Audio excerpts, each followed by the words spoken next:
আজ জুমার পর জামায়াতে ইসলামী কর্মীরা যুদ্ধের ঘোষণা দিয়ে রাজপথে নামে বিএনপির অসংখ্য নেতাকে হত্যা করে। দর্শক দেখতে পাচ্ছেন জামাত কর্মীরা দল বেঁধে রাজপথে নেমেছে এবং কিয়ামত করছে। আজকে জুমার পর বিএনপি কর্মীদের হত্যা করছে। এদিকে আজ শুক্রবার জুমার পর রাজপথে অসংখ্য জামাত কর্মীরা ভয়াবহ পরিস্থিতি তৈরি করেছে। বিএনপি দলের উপর অ্যাকশন নেয়, অন্যদিকে তারেক রহমানের কাঁপুনি শুরু হয় দল ধ্বংসের পথে। নতুন সরকার জনস্বার্থ বিরোধী কর্মকাণ্ডে জড়ালে সংসদ ও রাজপথে প্রতিরোধ করে তুলবে জামায়াত। এই হুঁশিয়ারি দিয়েছেন দলটির আমির ডাক্তার শফিকুর রহমান। অভিযোগ করেন গণমাধ্যমের উপর নগ্ন হস্তক্ষেপ করা হচ্ছে। দর্শক, গণমাধ্যম বলছে বাংলাদেশের অন্তত 9টি জেলায় আওয়ামী লীগের অফিস খুলেছে, জেলা সদরের অফিস খুলেছে। এটা একটা বড় খবর আওয়ামী লীগের রাজনীতির জন্য। গণভোট বাতিল করা হলে নির্বাচন ও নতুন সরকার বৈধতা হারাবে বলে মন্তব্য করেছেন এনসিপি আহ্বায়ক নাহিদ ইসলাম। আওয়ামী লীগকে ফিরিয়ে আনার প্রচেষ্টাও অভিযোগ করেন তিনি। জামাত ইসলামের সাথে জোট না করে চরমনাই কত বড় ভুল করলো তারা এখন অক্ষরে অক্ষরে টের পাচ্ছে। 2024 সালের জুলাই নেতৃত্ব দানকারী সকল গডফাদারদের তাদেরকে ক্রিকেট বল বানিয়ে টি-20 মেজাজে ব্যাটিং করছে ছাত্রদল, যুবদল এবং বিএনপির সকল পর্যায়ের নেতাকর্মীরা। আওয়ামী লীগকে মহা সুখবর দিলেন তারেক রহমান। আগামী 1 মাসের মধ্যেই আওয়ামী লীগের উপর থেকে 3টি নিষেধাজ্ঞা তুলে নেওয়ার ঘোষণা দিয়েছে বিএনপি। দেশবাসীকে ধন্যবাদ জানিয়েছে সাবেক প্রধানমন্ত্রী শেখ হাসিনা। অন্যদিকে এমন ঘোষণার পরেই উত্তাল সারা দেশ। জুমার পরেই মাঠে নামলো শিক্ষার্থীরা। হ্যাঁ, আজ জামাতের লক্ষ লক্ষ কর্মী জুমার পর রাজপথে নেমেছে এবং রাজপথে নেমে বিএনপির বিরুদ্ধে আন্দোলন করে। দর্শক শ্রোতা, গত নির্বাচনে জামাত বিশাল পরাজয় হয়েছিল। সেই পরাজয়টা তারা মানতে পারছিল না, গোপনে অনেক পরিকল্পনা করে আসছিল। আজকে সেই পরিকল্পনা তারা বাস্তব করে এবং দেশে অস্থিতিশীল পরিবেশ তৈরি করে বিএনপির অনেক নেতাদের খারাপ অবস্থা করে। এই মুহূর্তে তারেক রহমানের কাঁপুনি শুরু হয়ে যায় তার দলকে নিয়ে। দর্শক শ্রোতা, সম্পূর্ণ ভিডিও দেখবেন। দেশের বর্তমান অবস্থা সবকিছু দেখানোর চেষ্টা করবো একটি ভিডিওতে। নতুন সরকার জনস্বার্থ বিরোধী কর্মকাণ্ডে জড়ালে সংসদ ও রাজপথে প্রতিরোধ করে তুলবে জামায়াত। এই হুঁশিয়ারি দিয়েছেন দলটির আমির ডাক্তার শফিকুর রহমান। অভিযোগ করেন গণমাধ্যমের উপর নগ্ন হস্তক্ষেপ করা হচ্ছে। আর এনসিপি আহ্বায়ক নাহিদ ইসলাম বলেছেন বিএনপির ইশারায় আওয়ামী লীগকে পুনর্বাসন করা হচ্ছে। প্রথম রমজানে রাজধানী মিরপুরে ইয়াতিম শিশুদের সাথে জামাত আমিরের ইফতার। ইফতারের আগে দেয়া বক্তব্যে ডাক্তার শফিকুর রহমান বলেন, মানবিক সমাজ গঠনে বিরোধী দল হিসেবে সরকারকে সহায়তা করতে হবে। তবে হুঁশিয়ারি দেন জনস্বার্থ বিরোধী কর্মকাণ্ডে জড়ালে সংসদ ও রাজপথে প্রতিরোধ গড়ে তুলবে জামাত। ভালো কাজে আবার বলছি আমরা তাদের সঙ্গী হব, কিন্তু যদি তারা না করেন আমরা সংসদে এবং জনগণের কাতারে দাঁড়িয়ে আমরা কিন্তু প্রতিবাদ করব। যেখানে সম্ভব, যেখানে প্রয়োজন, জাতির স্বার্থে সেখানে প্রতিরোধ গড়ে তুলব ইনশাআল্লাহ। সম্প্রতি একটি বেসরকারি টিভি চ্যানেলের কিছু কর্মীকে ছুটিতে পাঠানো স্বাধীন সাংবাদিকতার জন্য হুমকি উল্লেখ করেন জামাত আমির। এটা গণমাধ্যমের স্বাধীনতার উপর নির্লজ্জ হস্তক্ষেপ। যারা এটা করেছেন তাদের প্রতি আমাদের বিনয়ী অনুরোধ, আপনারা এখান থেকে ফিরে আসুন। যারা যেখানে ছিল তাদেরকে পুনর্বহাল করুন। যদি না করেন তাহলে আপনারাই এক নায়কতন্ত্রী শাসন ব্যবস্থা কায়েম করার জন্য এবং ফিসিবাদ ফিরিয়ে আনার জন্য আপনারা দায়ী থাকবেন। এদিকে রাজধানীর বাংলা মোটরে এনসিপির কেন্দ্রীয় কার্যালয়ে সংবাদ সম্মেলনে দলটির আহ্বায়ক নাহিদ ইসলাম বলেন, সংবিধান সংস্কার পরিষদে শপথ না নিয়ে বিএনপি সংস্কার ও গণরায়ের বিরুদ্ধে অবস্থান নিয়েছে। অভিযোগ করেন সরকারের সবুজ সংকেতে আওয়ামী লীগকে পুনর্বাসন করা হচ্ছে। বাংলাদেশে ফ্যাসিস্ট আওয়ামী লীগদেরকে পুনর্বাসনের একটা প্রচেষ্টা চলমান আছে। বিভিন্ন জেলা উপজেলায় আওয়ামী লীগের কার্যালয় খুলে দেওয়া হচ্ছে। এটা অবশ্যই এই নতুন সরকারের প্রশাসনের এবং সরকারি দলের প্রশ্রয়ে এটা হচ্ছে। তাদের কাছ থেকে গ্রিন সিগন্যাল ছাড়া আওয়ামী লীগ এটা করার সুযোগ বা সাহস পেত না। এছাড়া মন্ত্রিসভায় পরিবর্তনের আকাঙ্ক্ষা পূরণ হয়নি বলেও মনে করে এনসিপি।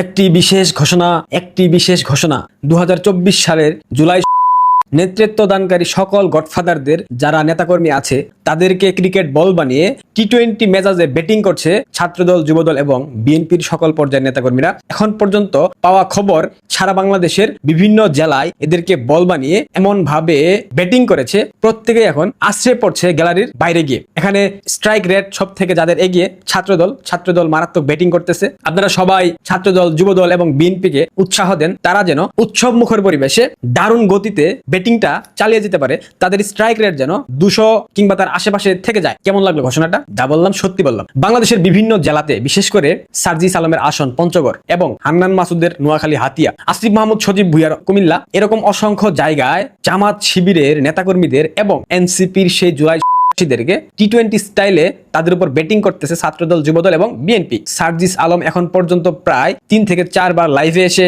বিচার চেয়েছে, ফেসবুকে স্ট্যাটাস দিয়েছে। কতগুলো সংবাদ আমি আপনাদেরকে পড়ে শোনাই। সার্জিস, আখতার, আসিফ মাহমুদ সজীব ভুইয়া, হান্নান মাসুদ, হাতিয়া এনসিপির নেতাকর্মীদের মেরে হাসপাতালে পাঠানো শুরু করেছে বিএনপির লোকজন। হান্নান মাসুদ, সারা দেশে এনসিপি নেতাকর্মীদের উপর হামলা করা হচ্ছে, তাদের বাড়িঘর এবং পরিবার হুমকির সম্মুখীন আসিফ মাহমুদ। বিএনপির হুমকিতে পঞ্চগড় 1 আসনের অনেক এনসিপি নেতা ঘর ছেড়ে পালিয়ে গেছে। সার্জিস আলম, মাইকে ঘোষণা দিয়ে এনসিপি নেতাকর্মীদের পেটানো হচ্ছে, বাড়িঘরে ভাঙচুর চালানো হচ্ছে। আখতার হোসেন, রাফি বলেছে ক্ষমতায় যাইতে না যাইতে বিএনপি সর্বোচ্চ পর্যায়ের জালিম হয়ে ওঠার মিশনে নেমে গিয়েছে। তারেক রহমান দেশে আসার পর এখন পর্যন্ত কর্মীদের সন্ত্রাসী কার্যক্রম থামাইতে পারে নাই, যার দরুন বিএনপি নির্বাচনের বিজয় উল্লাস সহিংসতার মাধ্যমে শুরু করেছে। অনেক লম্বা স্ট্যাটাস, আর বেশি না পড়ি। লাবিব মাহমুদ নামে একজন জামাতের নেতা অর্থাৎ শিবিরের নেতা স্ট্যাটাস দিয়েছে, আমার ভয় হচ্ছে কুয়েটের ভাইগুলোর জন্য, এদের অবস্থা তো খারাপ বানায় ফেলানো হবে, অলরেডি ভিসিকে ধরেছে। এই ভয়গুলো আমরা লীগের আমলে পেতাম। ঢাকা বিশ্ববিদ্যালয়ের ভিপি সাদেক কাইমি স্ট্যাটাস দিয়েছে, নির্বাচনের ফলাফল ঘোষণার পর থেকে বিভিন্ন স্থানে নৃশংস হামলা পরিচালনা করছে বিএনপি নেতাকর্মীরা, ক্যাম্পাসগুলোতে ভিন্ন মতের শিক্ষার্থীদের দেখে নিতে হুমকি দেওয়া হচ্ছে। আমরা আশা রাখতে চাই প্রত্যেক নির্বাচিত প্রতিনিধি এবং ক্ষমতাসীন রাজনৈতিক দলের নেতৃবৃন্দ দায়িত্বশীল আচরণ করবেন এবং তাদের নির্বাচনী ক্ষেত্র সহ সকল স্থানে সকল ধরনের সংঘাতের রাজনীতি বন্ধ করে ভিন্ন মতের সকলের জন্য নিরাপদ পরিবেশ উপহার দিবেন। অনেক লম্বা কথা বলেছে, পুরোটা না পড়ি। আরেকটা শিবির নেতার স্ট্যাটাস, আমার বাড়িতে সন্ত্রাসী হামলা হয়েছে, বাড়ির চারদিকে তারা অবস্থান করতেছে, সহযোগিতা প্রয়োজন। কেমন লাগতেছে? মব সন্ত্রাসের জনকরা এখন আকুতি মিনতি করতেছে, প্রশাসনের উপর তারা আস্থা রাখতে পারছে না, প্রশাসন তাদেরকে সহায়তা করছে না। তারা বারবার বলার চেষ্টা করছে বিএনপি বেপরোয়া হয়ে গেছে, তাদের উপর আক্রমণ চালাচ্ছে, তাদের উপর হামলা চালাচ্ছে। এটা তো আমরা আগে থেকে জানতাম। আমরা তো জানতাম বিএনপি শুধুমাত্র নির্বাচনের জন্য সহনশীলতা দেখিয়েছে। বিএনপি শুধুমাত্র, ছাত্রদল শুধুমাত্র, যুবদল শুধুমাত্র নির্বাচনের জন্য তারা কোনো কথা বলে নাই। তাদের একমাত্র প্রধান নেতা তারেক রহমানের বিরুদ্ধে সারা বাংলাদেশে তোমরা স্লোগান দিয়েছো। ঢাকা বিশ্ববিদ্যালয়ের ক্যাম্পাসে স্লোগান হয়েছে 1 2 3 4 তারেক রহমানের ওইটা মার, টিনের চালে কাউয়া তারেক রহমান ওইটা, এ ধরনের স্লোগান আমরা দেখেছি না। ছাত্রদল ক্যাম্পাসে শক্তিশালী সংগঠন, যুবদল ঢাকা শহরে শক্তিশালী সংগঠন, বিএনপি শক্তিশালী সংগঠন, তাদের একটা জনপ্রিয়তা আছে, একটা গ্রহণযোগ্যতা আছে, একটা ভোটার পার্সেন্টেজ তাদের বাংলাদেশের মাটিতে আছে। তোমরা 2 দিনের বৈরাগী এনসিপি শিশু বাচ্চা নাদান দল হয়ে তোমরা বিএনপিকে জানয়তা করেছো। আওয়ামী লীগও কখনো বিএনপিকে এভাবে স্লোগান দিয়ে কটূক্তি করে নাই, তারেক রহমানকে কটূক্তি করে নাই।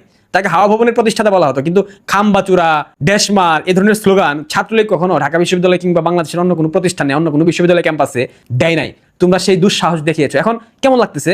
সারা বাংলাদেশ ব্যাপী একদম টি-20 ম্যাচে ব্যাটিং করতেছে।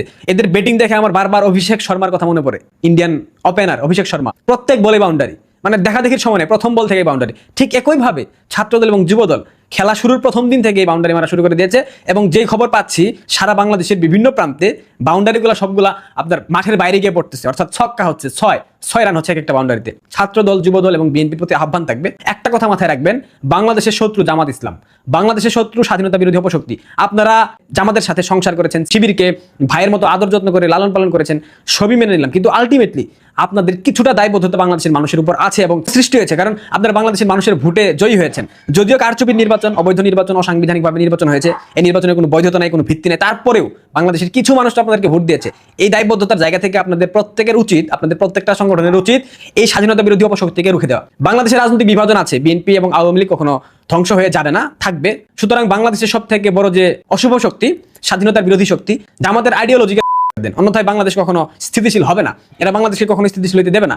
ধর্মীয় রাজনীতি যতদিন বাংলাদেশ থেকে বন্ধ না হবে, উগ্রবাদ, মৌলবাদ যতদিন বাংলাদেশ থেকে একদম সমূলে উৎপাদন না করা হবে, ততদিন বাংলাদেশ স্থিতিশীল হবে না। এটা আপনাদেরকে বুঝতে হবে। সুতরাং ক্রিকেট বল বানিয়ে আপনারা টি-20 ম্যাচে ব্যাটিং করেন এবং একটা কথা মাথায় রাখবেন, আপনারা খেলতে থাকেন, টি-20 ম্যাচে খেলেন, 15-16 ওভার পর্যন্ত খেলেন। মানে সরকারের যদি বৈধতা না থাকে তাহলে নাহিদ ইসলামের এমপি হওয়ার বৈধতাও থাকবে না। নাহিদ ইসলাম কি প্রস্তুত সংসদ সদস্য পদ ছেড়ে দিতে, আবার সাধারণ মানুষের কাতারে ফিরে যেতে? জামায়াত ইসলামীর 68 জন সংসদ সদস্য কি প্রস্তুত তাদের এমপি পদ ছেড়ে দিতে এবং সাধারণ মানুষের কাতারে ফিরে গিয়ে আন্দোলনে নামতে? মানে এই বিষয়গুলো এখনো নিশ্চিত না হয় কি কৌশলে আগামীতে এগোবেন বুঝতে পারছেন না। যেমন জামায়াতে ইসলামী বা জাতীয় নাগরিক পার্টির নেতৃবৃন্দ, তেমনি বুঝতে পারছেন না সুশীল সমাজের ওই সংস্কারবাদী অংশ, যারা কিনা এখন তারেক রহমান এই সংস্কার নাটক চিরতরে আপাতত বন্ধ করে দেওয়ায় এক রকমের হতভম্ব হয়ে পড়েছেন। বাংলাদেশের নবনির্বাচিত বিএনপি সরকার জুলাই সনদকে একরকমের কবর দিয়ে দেওয়ার পর এবং এই যে 18 মাস ধরে যে মঞ্চায়িত হলো যে নাটক, সংস্কার সংস্কার নাটক, সেই নাটকের এক রকমের জবনিকাপাত ঘটানোর পরে একেবারে সংসদ সদস্য হিসেবে শপথ গ্রহণের দিন মানে পর্দা ফেলে দিয়েছেন মঞ্চে সে নাটকের। এমনটা ঘটানোর পর একই সঙ্গে ব্যাপক হতাশা দেখা দিয়েছে, যেমন জাতীয় নাগরিক পার্টির মধ্যে, জামায়াতে ইসলামীর নেতৃবৃন্দের মধ্যে, তেমনি সুশীল সমাজের একটি অংশের মধ্যে, যারা মোটামুটি জবরদস্তি করে সংবিধান সংস্কারের এই পুরো বিষয়টি আলী রিয়াজের দরবারে ব্যবস্থাপনা করছিলেন, মঞ্চায়ন করছিলেন এবং সংসদের বাইরে কোন রকম ম্যান্ডেট ছাড়া, জনগণের ম্যান্ডেট ছাড়া তারা সংস্কার নাটক পরিচালনা করতে পারেন এমন একটা দায়িত্ব গ্রহণ করে তারা ইচ্ছা মতো সংবিধানটা রচনা করার দায়িত্ব নিয়ে নিয়েছিলেন। নাহিদ ইসলামরা এখন তাই যখন নির্বাচনের বিভিন্ন খুঁত নিয়ে সংবাদ সম্মেলন করছেন এবং বলছেন যে সংবিধান সংস্কার পরিষদ শপথ না নিলে বিএনপি তাহলে সংসদের আর কোনো অর্থই থাকে না এবং হুঁশিয়ারি উচ্চারণ করছেন যে বিএনপিকে সংবিধান সংস্কার পরিষদের সদস্য হিসেবে শপথ নিতেই হবে, তখন আবার সুশাসনের জন্য নাগরিক এই সংস্থার, এই দোকানের প্রধান বদিউল আলম মজুমদার, যিনি কিনা আলী রিয়াজের দরবারে আলী রিয়াজের ডানহাত হিসেবে কাজ করছিলেন, সেই সংস্কারবাদী ব্যক্তি যারা কিনা সেই 90 দশকের শেষ থেকে বাংলাদেশের রাজনীতিবিদদের একদিন শায়েস্তা করে ছাড়বেন, বাংলাদেশের প্রধান দুই দল আওয়ামী লীগ বিএনপিকে মাইনাস করবেন, তাদের নিজেদের ইচ্ছা মতো সংবিধান লিখবেন, রাষ্ট্র ব্যবস্থা কায়েম করবেন এবং তারপর তাদের সাজানো গোছানো মতামত অনুযায়ী বাংলাদেশের রাজনীতি চলবে, রাষ্ট্রটা চলবে, সেই স্বপ্নে বিভোর হয়ে আছেন, যে স্বপ্নে তারা একবার 1-11 ঘটিয়েছেন, সেই বদিউল আলম মজুমদারও এসে গলা মিলিয়েছেন জাতীয় নাগরিক পার্টির নেতৃবৃন্দের সঙ্গে এবং তারা এক সুরে বলছেন নির্বাচন ঠিকমতো হয়নি, নির্বাচনে অনেক প্রশ্নবিদ্ধ ঘটনা ঘটে গেছে এবং নির্বাচন কমিশন তাদের দায়িত্ব পালন করেনি এবং নির্বাচন কমিশন চাইলে এখনো আবারও পুনর্নির্বাচন দিতে পারে। দেখেন, বদিউল আলম মজুমদার সুজন সম্পাদক, তিনি যে সংবাদ সম্মেলন করেছেন সেটা খুব গুরুত্বের সঙ্গে খুব স্বাভাবিকভাবেই প্রথম আলো এবং ডেইলি স্টার ছেপেছে তাদের সুশীল সমাজের গুরুত্বপূর্ণ যে। দর্শক, গতকালকেই আলোচনা করেছিলাম যে অন্তত দেশের 10টি জেলায় আওয়ামী লীগের অফিস খোলার ঘটনা ঘটেছে, দেশের অন্তত 70-80 জায়গায় আওয়ামী লীগের অফিস খোলার ঘটনা ঘটেছে। গতকালকে এই আলোচনা করে আমরা প্রশ্নই করছিলাম আপনাদেরকে যে এই ব্যাপারগুলো কি ইঙ্গিত দিচ্ছে। এই আলোচনা করতে করতেই গত রাতে একটা ঘটনার জন্ম হয়েছে, সেটা হচ্ছে যে আবারও খুলনার পরে আবারও আওয়ামী লীগের অফিসে মব হয়েছে, আবারও ভাঙচুর, আগুন দেওয়ার ঘটনা ঘটেছে এবং আবারও ওই ছাত্র জনতা, আবারও ওই এনসিপির নেতারা। ঘটনাটা যখন ঘটেছে তখন আমরা দেখতে পাচ্ছি যে আওয়ামী লীগের ভগ্নস্তূপ হয়ে থাকা একটা অফিসে আবারও দাউ দাউ করে আগুন জ্বলছে। অথচ একদিন আগেই আমাদের নতুন স্বরাষ্ট্রমন্ত্রী তিনি ঘোষণা দিয়েছেন মবের পরিসমাপ্তি হয়েছে, মব কালচার আর করা যাবে না। তাহলে কি যারা এই স্বরাষ্ট্রমন্ত্রীর কথা উপেক্ষা করে আবারও মব তৈরি করছে, সমাজে আবারও গত 1.5 বছরের মতো অবস্থা তৈরি করার শুরুটা করতে চাইছে, তারা অনেক বেশি শক্তিশালী? চলুন একটু জেনে দেখি কি ঘটনা ঘটলো, এই ঘটনা বর্তমান সরকার কিভাবে ঠেকাবে, নাকি এগুলো বৈধতা পেয়ে যাবে। থাকবেন পলিটিক্স টিভির নিয়মিত আয়োজনে।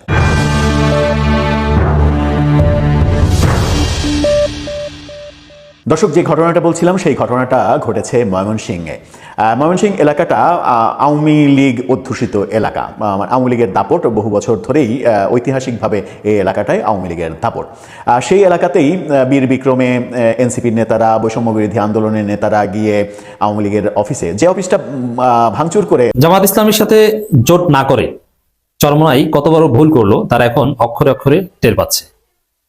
শাহেকে চরমনায় জনাব মুফতি ফয়জুল করিম সাহেব এক প্রকার চরমনায় পলিটিক্যাল অ্যাক্টিভিস্টদের মাধ্যমে একটা জনরসের মতো অবস্থা, তার জনরস করেছেন, বেকায়দার অবস্থা, প্রচন্ড সমালোচনার মুখে পড়েছেন এই ব্যর্থ নেতা খালি কলসি জনাব মুফতি ফয়জুল করিম।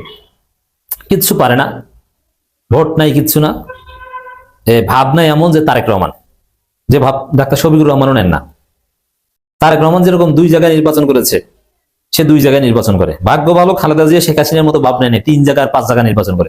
একসময় শেখ হাসিনা খালেদা জিয়া 5 জায়গায় নির্বাচন করতেন, পরে আরপি অধ্যাদেশে 5 জায়গায় নির্বাচন করা বিধান উঠিয়ে দেওয়া হয়েছে, এখন 3 জায়গায় নির্বাচন করতে পারবে একজনে। তবে 3 জায়গায় নির্বাচন করার সাহস তারেক রহমান করেন নাই। ডাক্তার শফিকুর রহমান 1 জায়গায় নির্বাচন করেছেন। তো সেই জায়গায় দর্শক, ফয়জুল করিমের এমন ভাব যে তিনি পারলে 3 জায়গায় নির্বাচন করতেন, 2 জায়গায় নির্বাচন করতে গেছেন। তো 2 জায়গায় নির্বাচন করতে গেছেন। আমি একটা কথা বলি যে জামায়াতের সাথে কোনো আসনে জেতার সক্ষমতা ফয়জুল করিমের নেই। বরিশাল 6 বাকেরগঞ্জে জামাত ছিল, জামাত ফয়জুল করিমের চাইতে অনেক ভোট বেশি পেয়েছে, অনেক ভোট। মজা না? এমন ভাব নেয় যে তিনি প্রধানমন্ত্রী। এই ফয়জুল করিম চরমোনাইকে ডুবিয়েছেন এবং চরমোনাইয়ের নানান রহস্য এখন ফাঁস হয়ে যাচ্ছে। এরা যে কি, দেখেন একটা মজার খবর। দর্শক আপনারা তো দেখলেন এখানে কি করতে হচ্ছে, অনেকে কিন্তু অনেক কথা বলতেছে, অনেকে আলোচনা করতেছে, অনেকে সমালোচনা করতেছে। বিশেষ করে আমরা এখানে দেখতে পাচ্ছি যে জামাতের বিভিন্ন অ্যাকশন নিয়ে কথা হয় এবং দেশের রাজনীতির প্রেক্ষাপটে অনেক ঘটনা ঘটতেছে, এইগুলো নিয়ে কথা হয় গেছে। এই বিষয়গুলো দেখে এবং দেশের রাজনীতির প্রেক্ষাপট নিয়ে আপনাদের মন্তব্য কি? আপনাদের গুরুত্বপূর্ণ মন্তব্যটা অবশ্যই আপনারা আমাদের কমেন্ট বক্সে লিখে যাবেন। সর্বশেষ আপনাদের কাছে আমাদের রিকোয়েস্ট থাকবে, আপনারা আমাদের চ্যানেলে নতুন দর্শক হয়ে থাকলে চ্যানেলটি সাবস্ক্রাইব করবেন এবং পাশে থাকা বেল বাটনটি বাজাবেন যাতে করে নেক্সট ভিডিওটা সবার আগে আপনাদের কাছে পৌঁছে যায়। ধন্যবাদ।